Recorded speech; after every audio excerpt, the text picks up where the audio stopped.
លោកលោកស្រីនាងកញ្ញានៅថ្ងៃទី10ខែមីនាឆ្នាំ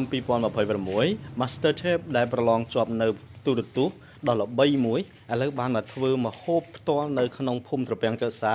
ក្រុងខេត្តកំពង់ឆ្នាំងនៅគេហដ្ឋានរបស់លោក Yan King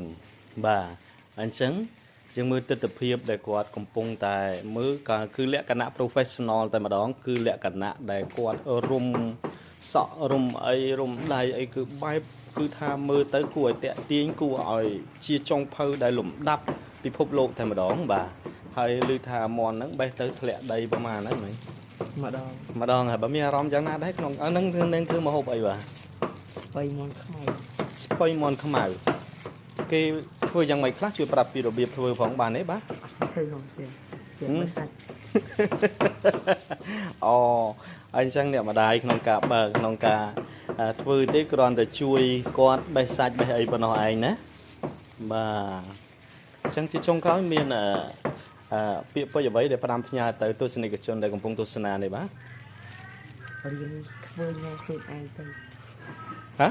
រៀនធ្វើញ៉ាំអូរៀនធ្វើញ៉ាំខ្លួនឯងដើម្បីឲ្យមានទម្លាប់ក្នុងការធ្វើម្ហូបអាហារអរគុណបាយបាយហ្វិន